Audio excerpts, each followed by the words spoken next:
Some financial advice is so bad it should come with a warning label. But somehow, millions of people still follow it. And honestly, this advice costs people thousands of dollars. And it's exactly why people stay broke. So let's talk about the worst financial advice that I've ever heard and why it keeps people stuck. Let's start with I deserve it. That makes about as much sense as a football bat. Maybe you deserve it. Sometimes you deserve a nap. Sometimes you deserve a pizza.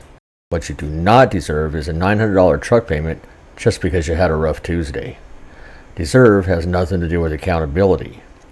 It's just emotional spending dressed up as self-care. Some of the worst financial decisions that people have ever made start with those three little words. I deserve it. Number 2, if you can make the payment, you can afford it. This one is gold because it's like using a pogo stick in a canoe.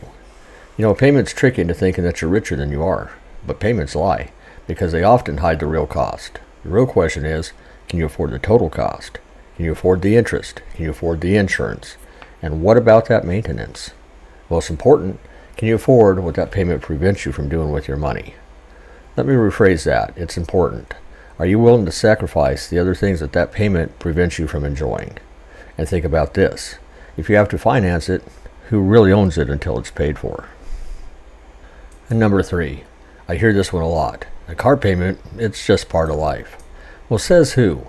Somewhere along the way, people started acting like having a car payment forever is normal. But it's not. It's just common. And there is a difference. A lot of people cycle payments. They finish one, trade it in, and start another. And then they wonder why they never get ahead. 20 or 30 years later, they're still making car payments. At some point, you've got to ask this question. Is the car working for me, or am I working for the car? Imagine if you kept your car and you kept a payment instead. That's how people build wealth quietly. Intermission question. Which one of these have you been guilty of? Comment below and be honest, because I know that I'm guilty.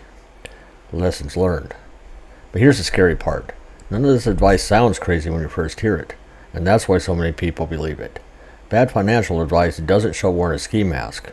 It shows up sounding reasonable. So let's keep going. Number 4, put everything on a credit card for the rewards. I love this one. It's like a screen door on a submarine. Some folks are risking financial heart attacks just to earn enough points for a free toaster. Rewards are great if you pay it off every month. But if you're carrying a balance, you're paying 24% interest to get 1% cash back. And that's not a reward. That's a trap. And that free trip that you're earning, it might be the most expensive free trip that you've ever taken. Pay the debt off and then pay yourself the interest. That's how you win. And how about advice number 5? Minimum payments are enough. Doing this is like being a one-legged man in a butt-kicking contest. The math just doesn't math. Minimum payments are designed to help the credit card company, not you. They keep you in debt long enough for them to buy a boat. And guess who paid for it? You did. Minimum payments are designed to keep the debt alive. I've seen people make minimum payments for years and they barely touch the balance. Man, you're still paying for a pizza that you ate 5 years ago. Think about that. The credit card company loves that arrangement. You probably shouldn't. Number 6, I know I'm guilty of.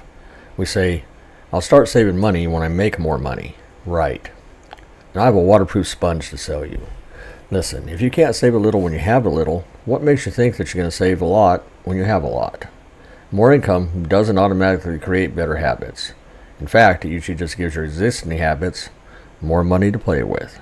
Because saving isn't an income problem, it's a habit problem. And every raise becomes a nicer car, a bigger house, more subscriptions, more stuff. And then we wonder why we still feel broke. It's about discipline. If you don't build the muscle now, more money won't magically fix it. And number 7, it's okay to spend now because I'm going to make more money later. Well, maybe you'll make more money later, maybe you won't. Life doesn't always ask permission before it punches you right in the face. I know about that. And future you is tired of cleaning up present you's mess. So stop spending money that you haven't earned yet. Remember what Grandpa said, don't count your chickens before they hatch. And that's a good advice, because jobs disappear, businesses slow down, people get sick, cars break, roofs leak. Planning your finances around money that you don't have yet is a risky game. The best financial advice that I've ever heard wasn't complicated, and it didn't come from a guru standing beside a rented Lamborghini.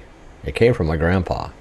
He told me simply, spend less than you make, avoid unnecessary debt, save something, and be patient. That's it. No secret formula and no magic trick. Just simple habits repeated over and over again. It's not exciting, but boring usually works. And if you do that long enough, your life starts to change. Quick question. What's the worst financial advice that you've ever been given? Drop it in the comments below, because chances are somebody watching this video right now is still following it. And if this helped you, hit like and subscribe. And until next time, forge your life.